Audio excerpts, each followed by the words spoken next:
আরে না না, আপনার কি যে বলেন, আসলে এই গোল্ডেন বুকটা উদ্ধারের ব্যাপারে আমাদের কোনো কৃতিত্ব নেই। আপনারা শুনলে অবাক হবেন যে গোল্ডেন বুকটা উদ্ধারের পিছনে সমস্ত কৃতিত্ব হচ্ছে আপনাদের ছেলে দর্পের। দর্প কি করে? একটা পরিত্যক্ত বাড়িতে দর্পই সর্বপ্রথম ওই গোল্ডেন বুকের সন্ধান পায়। তারপর সকালবেলা আমার বাসায় গিয়ে খবরটা দেয়, তখন আমরা গিয়ে ওই গোল্ডেন বুকটা উদ্ধার করি। অফিসিয়ালি অবশ্য দর্পকে পুরস্কৃত করার চিন্তা ভাবনা চলছে। তাই নাকি? হ্যাঁ। বাহ। কিন্তু আমি দর্পর নিরাপত্তার কথা ভেবে প্রচারটা বন্ধ রেখেছি। আপনারা বসুন, আমি চা করে আনি। তো মাধু সাহেব, আপনি কি করেন এমনিতে? আমি আমি বেকার সংবাদকর্মী। সাংবাদিক আবার বেকার হয় নাকি? বলতে পারেন, কারণ এখন কোনো পত্রিকার সাথে আমি সম্পৃক্ত নই। এই আঁকাগুলো কার? আমার ছেলে দর্পণ। বাহ, অনেক সুন্দর ছবি আঁকে তো। হুম।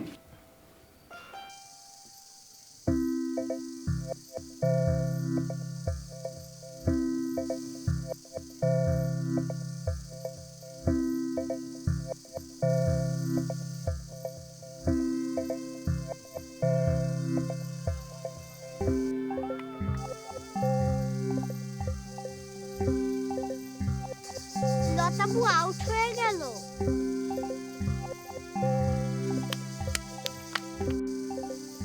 ওরা ব্যাট হাতে দাঁড়িয়ে থাকলে জিতে যাবে। আমার মাথায় একটা বুদ্ধি এসেছে, সেতু ভাই একটা উপায় বের করতে পারবে। সেতু ভাইটাকে? সেতু ভাই আমাদের বাড়ির পাশে বাড়িতে থাকে, কলেজে পড়ে, রাজনীতিও করে। আমাদের আগে ওনারা এই মাঠে খেলেছে। আমাকে খুব ভালোবাসে। সেতু ভাইকে বললে দেখবি ঠিক মাঠটা বাঁচিয়ে দিবে। বাঁচাতেই হবে। হ্যাঁ। তোরা কি তাহলে বিকাল আমাদের পাড়ায় আসবি? আমি যেতে পারবো না, বাবা আমার সাথে বেড়াতে যাব। আমিও আজ পারবো না রে। তাহলে আমি একাই দেখা করি, তোরা সবাই কাল বিকালে আসিস।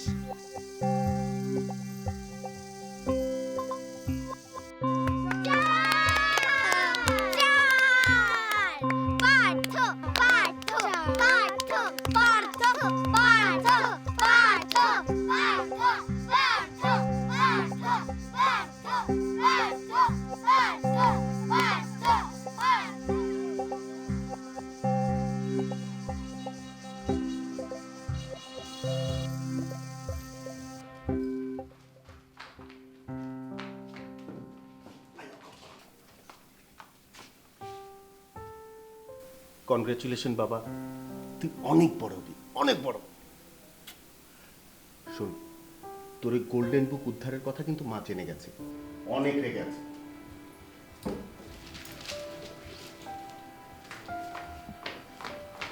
দর্প হাত না ধুয়ে।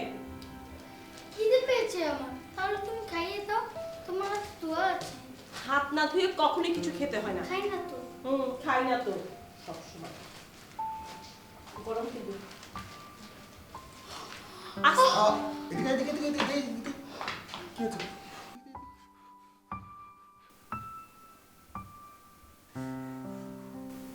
দর্প,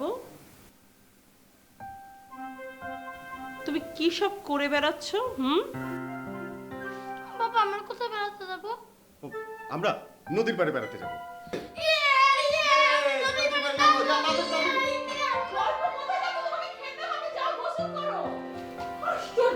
আর তুমি তুমি ছেলেটাকে কিচ্ছু বললে না?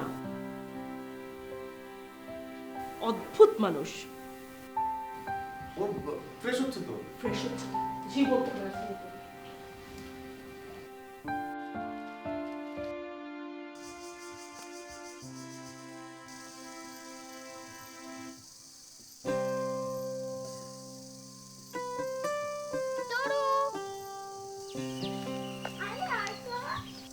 তুমি এখানে? লড়াকে নিয়ে ঘুরতে বেরিয়েছি। লড়া।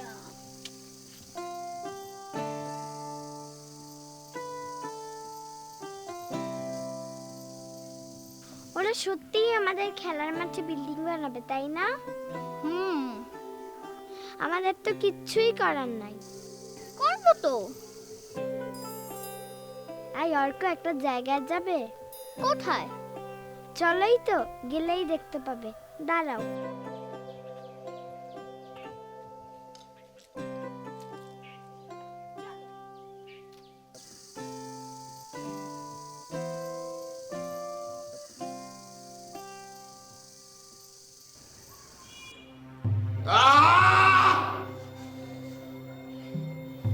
ওরা সবাই অভয়নগরে। আমি ওদের অস্তিত্ব টের পাচ্ছি। আর কিছুদিনের মধ্যেই ওরা সবাই 8 বছরে পা দেবে। এরপর এরপর ওরা ওদের শক্তি প্রয়োগে পুরোপুরি সক্ষম হবে। সাধন, রতন, জি জি গুরুজি। অভয়নগরে 8 বছরের যত বাচ্চা আছে খুঁজে বের করো। কিন্তু সাবধান, কেউ যেন টের না পায়।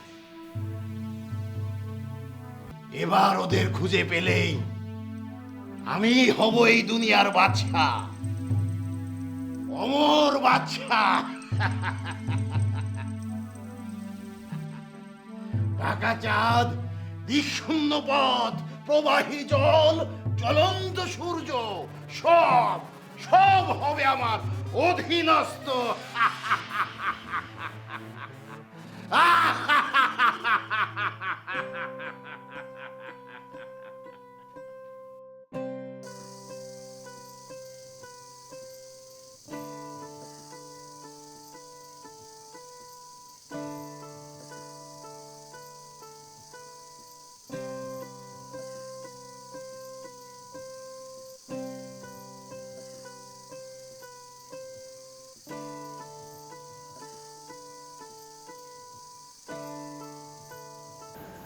আসসালামু আলাইকুম। ওয়ালাইকুম সালাম। আমি ইদ্রিস আহমেদ। আমি কল্লোল চৌধুরী। তো ইদ্রিস সাহেব বসুন বসুন।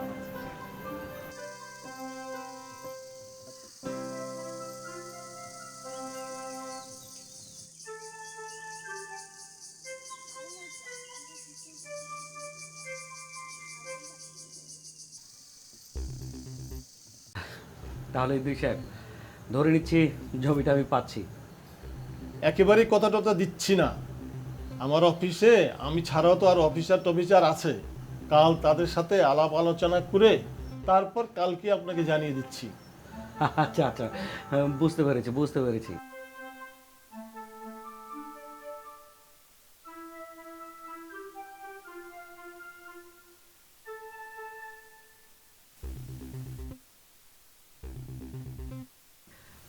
এইটুকু তো বলতে পারি, আপনার তো কোনো অমত টমত নেই নাকি? হ্যাঁ তা বলতে টলতে পারেন। নিন ইদ্রিস সাহেব, নাস্তা নিন। Thank you.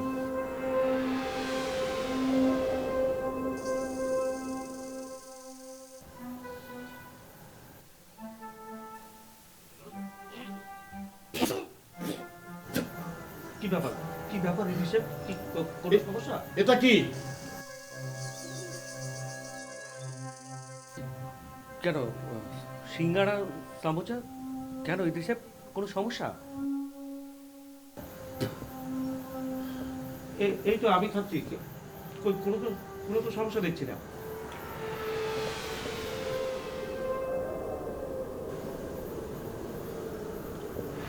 কোথায়? ঠিকই তো আছে। হ্যাঁ ভালোই তো। ঠিক আছে, আমার ক্ষুধা নেই। ঠিক আছে। আচ্ছা ঠিক আছে, তাহলে কোল্ড ড্রিঙ্কসটা নিন। তা নিতে টিতে পারি।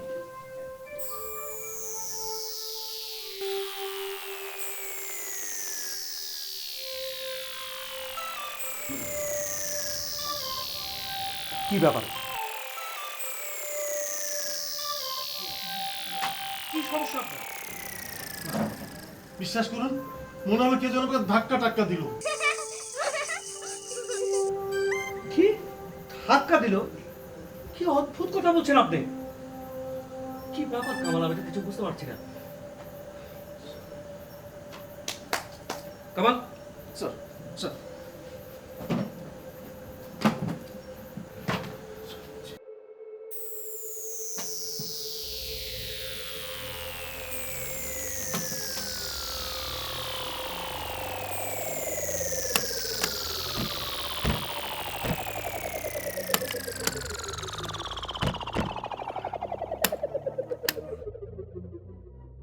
কি সমস্যা কামাল?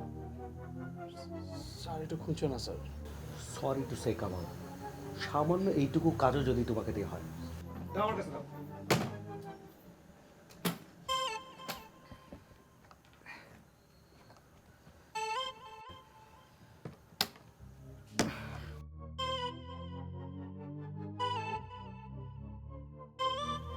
কি হলো এটা, কিছুই তো বুঝতে পারছি না।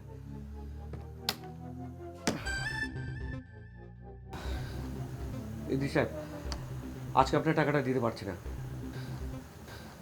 কালকে কাউকে দিয়ে আপনার বাসা পাঠিয়ে দিচ্ছি। ঠিক আছে, কোনো অসুবিধা নেই, তাহলে আমি আজ আসি। সরি সরি ইদ্রিস সাহেব। তো কোনো টেনশন করবেন না, আমি চলি।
কেমন করে দৌড়াচ্ছে?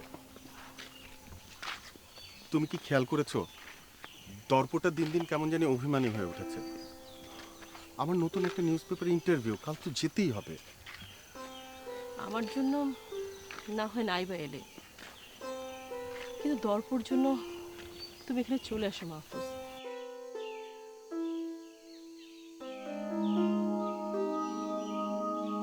এখান থেকে তো সাংবাদিকতা করা যায়, অনেকে তো করছে। একই কথা তুমি বারবার কেন বলো? এখানে আমি কাকে চিনি, কে আমাকে চেনে? একটা নতুন জায়গায় এসে কি যে কোনো কাজ করা যায়? সম্ভব? থাক, আমি আর কিছু বলতে চাই না, তোমার যা ইচ্ছা হয় তাই করো। দেখি।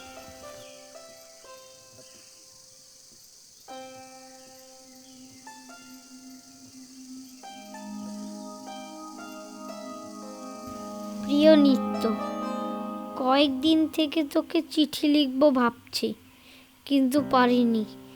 জানিস, এখানে আসার পর কত কি ঘটে গেল। তুই ভালো আছিস? আমি ভালোই আছি। নতুন বন্ধু পেয়েছি, দর্প, স্বরূপ, অর্ক, তরু আর লতা। ওদের কথা তোকে পরে বলবো, আগে তোকে অদ্ভুত ঘটনাগুলো বলি। আমাদের খেলার মাঠে উঁচু উঁচু বিল্ডিং তৈরি হতে যাচ্ছে, আমরা তা হতে দিব না। কাল স্কুল শেষে আমরা সেতু ভাইয়ের কাছে যাব। সেতু ভাইকে আমি চিনি না, কিন্তু স্বরূপ তার খুব ভক্ত। যা হোক, তোকে খুব মনে পড়ে।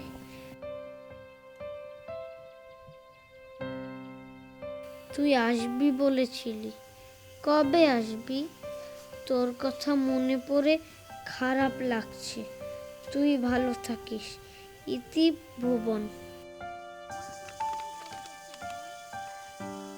আমারও তো কথা খুব মনে পড়ছে ভুবন।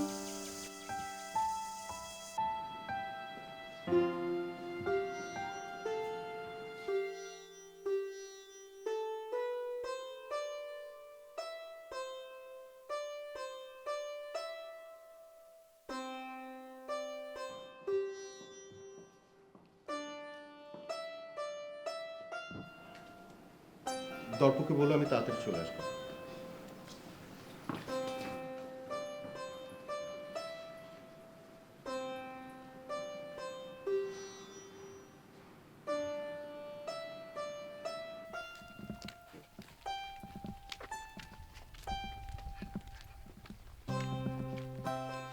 বাবা, ওরা আমাদের খেলা মাঠে বিল্ডিং বানাবে, তুমি বন্ধ করে দিতে পারো না? ওরা কারা বাবা? চিনি না, ওদিকে একটা বাড়িতে থাকে। ও আচ্ছা, তুমি দেখি অনেক কিছু জানো। তুমি কি করে জানলে যে ওরা ওদিকটায় থাকে?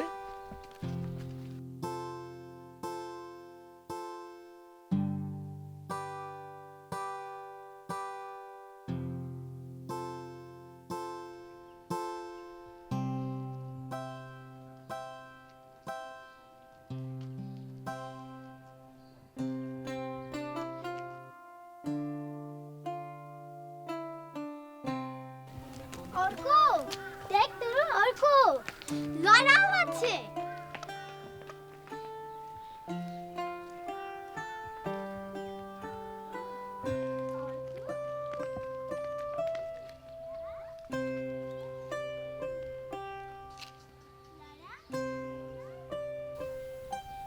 ও আঙ্কেল, এইটা আমার বাবা।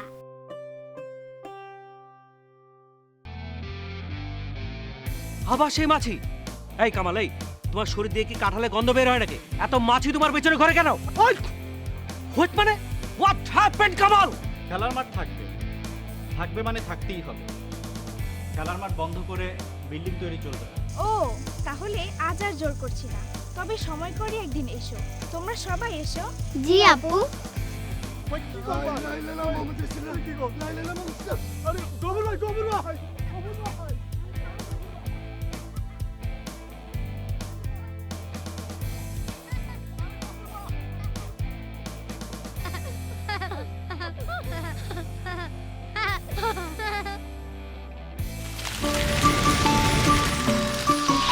দুরন্ত।